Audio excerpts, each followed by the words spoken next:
By this point, you should have your Android AVD installed, and we can take a brief tour of the React Native app and take a look at its structure. I'm going to start from the top, as if I've just rebooted my computer and I'm opening my project from scratch. So the first thing that I'll do is start Android Studio, then I'll go to this Configure menu down here and open the AVD Manager. Then in the AVD Manager, I'll start the emulator I installed in the last exercise using this play button all the way on the right.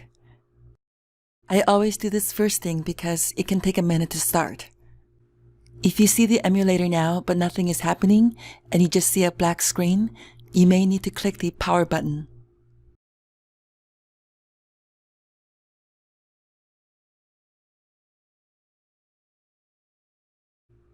Next, I'll open the React Native project folder in VS Code.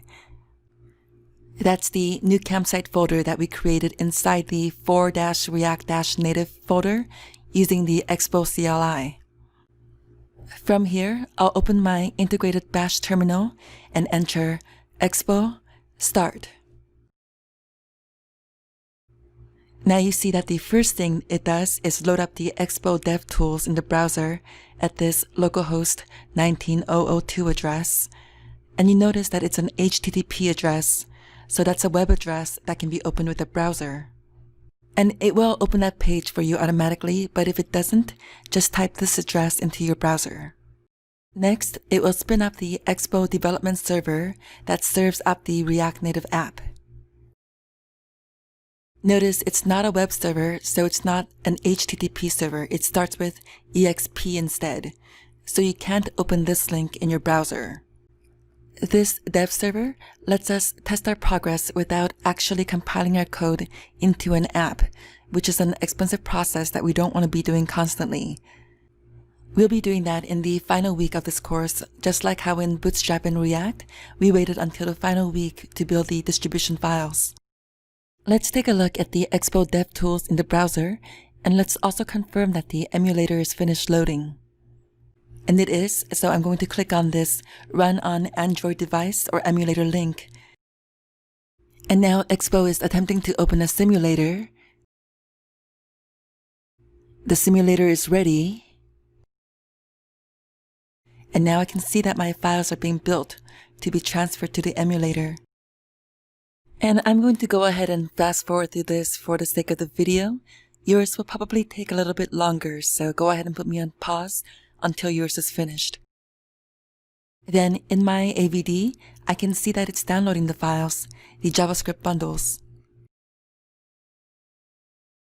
And when it's done, I can see the app on the emulator screen, though all it says right now is open up app.js to start working on your app.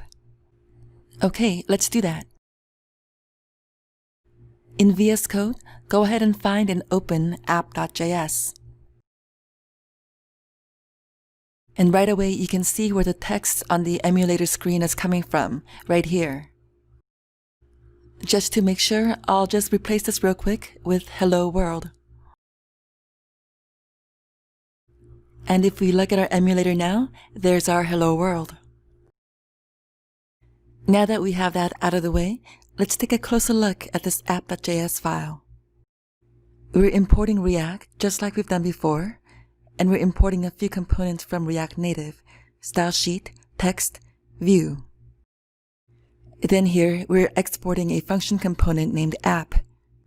This is a different way to make a default export from a module than we were using in React, but it's the same thing, just another way to do it, instead of writing the export line at the bottom.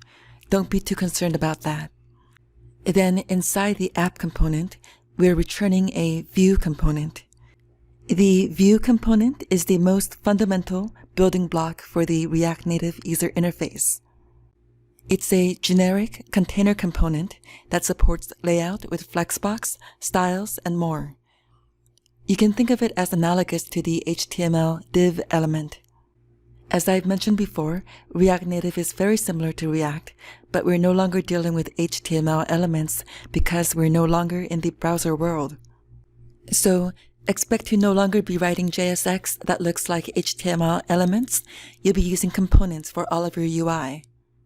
So Vue is a generic container component that functions similarly to div, and text is going to be a generic container for displaying text. Any text nodes, by which I mean strings like this hello world here, must be wrapped in a text component. You can't just put hello world inside the Vue component, for example. It will throw an error.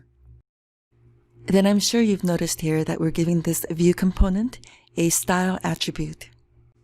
And the value is the container property of this styles object that we've created down here with the StyleSheet API.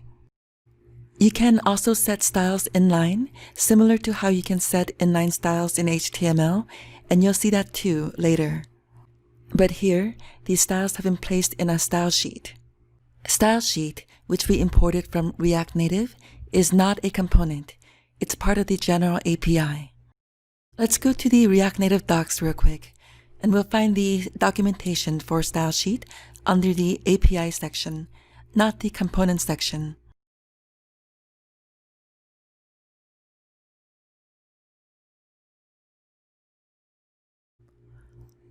What goes inside the StyleSheet object looks a lot like CSS, but it's not really CSS, just like JSX isn't really HTML.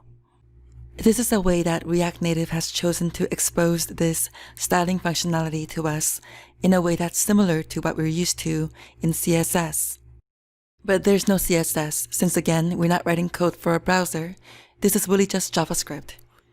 Some styles will look and feel similar to what you're used to from CSS, and some won't. In this list of APIs, we can go through and click on any of the links that say props, and it will show you the different style properties that you can use. There's image style props, layout props,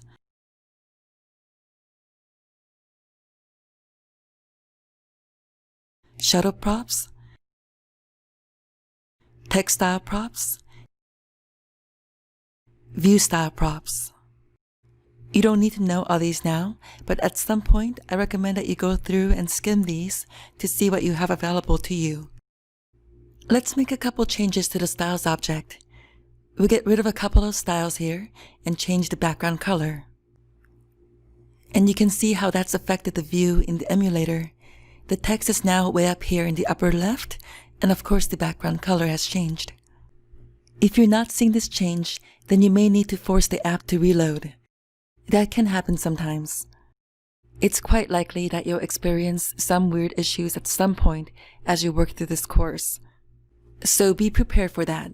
Sometimes you'll just need to reload, or even close the app in the emulator and reopen it, or even restart the emulator and Expo completely.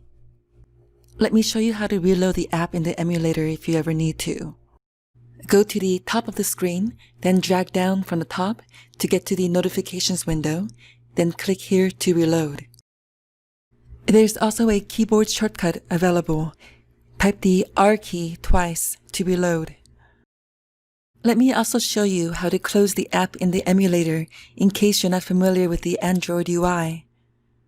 You can click on this square at the bottom right, then drag the mobile app toward the top to close it completely. Afterward, you can run it again from the running instance of Expo in your browser or in your Bash terminal. And if you still experience issues, you can also try stopping both the app in the emulator and Expo from your Bash terminal and restarting everything. Sometimes it may help to even shut down the emulator entirely and reopen it. Now let's look at more of the overall app structure. Notice that if we look at the files inside a project, there's no index.html because we're not going to be using any HTML here. What we do have is a package.json file. Let's take a look. You can see we have a few dependencies installed by default, including Expo and React, and a number of scripts that are all using Expo to carry out the commands. And here it says main, node modules, Expo, appentry.js. And I'm going to be curious about that. I want to check out what that's doing. So I'll open Node Modules, Expo, then here's appentry.js. As always, when we go into a file in Node Modules, be careful not to make any changes. Inside this file, there's this function, register root component, with the argument of app. So this is where the app component that we were just looking at is being configured to be the root component, the entry point of the whole React Native application. We don't need to do anything with this file. I just wanted to give you a look at how that's been configured. That's the end of our tour of our starter app. Make sure that you close this appentry.js file before you continue to the next video.